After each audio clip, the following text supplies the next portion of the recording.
প্রসাদ স্কিমে আমাদের মাতা ত্রিপুরেশ্বরী মন্দিরের যে কাজ নবরূপে সেটা শুরু হয়েছিল আমাদের সরকার গঠন হওয়ার পর, সেটা প্রায় শেষের পথে এবং ফিনিশিং টাচ যেটা আমরা বলবো সেখানে চলছে।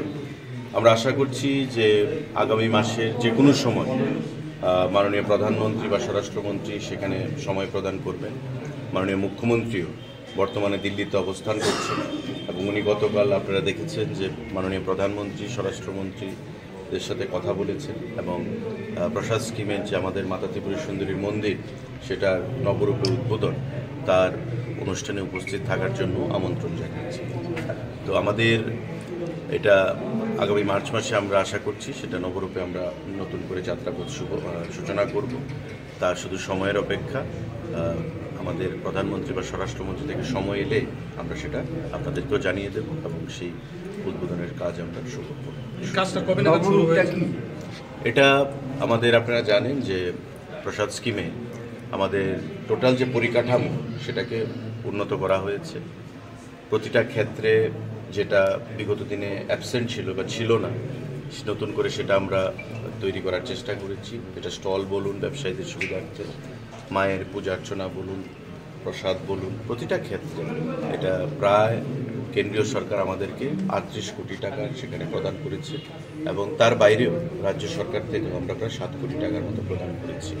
তো এটা সময়ের অপেক্ষা, নতুন রূপে নবরূপে এই প্রসাদ স্কিমের অধীন মাতা ত্রিপুরা সুন্দরী মন্দির পথ চলা শুরু করবে। আমরা তার জন্য সবাই অধীন আগ্রহ। কাজ কি শেষ? স্টল রয়েছে আপনার প্রায় এক্সাক্ট ফিগারটা সেটা আমরা দিয়ে দেব, কিন্তু কয়েকশো স্টল হবে। কারণ যারা ব্যবসায়ীরা ছিলেন, প্রসাদ বিক্রেতারা, ব্যবসায়ীরা, কাউকে যেন বঞ্চিত না করা হয় তার জন্য আমরা সেই ব্যবস্থা রাখছি এবং নতুন সিস্টেমে আমরা করব।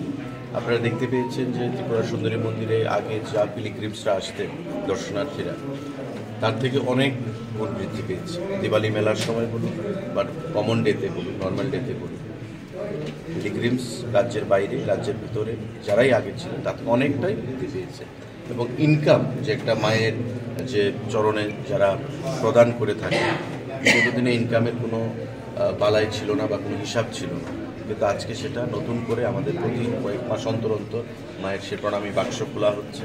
ডিএম এবং সেখানকার ট্রাস্টের যারা রয়েছে তাদের উপস্থিতিতে কড়া নিরাপত্তার মধ্যে সেগুলি খোলা হচ্ছে।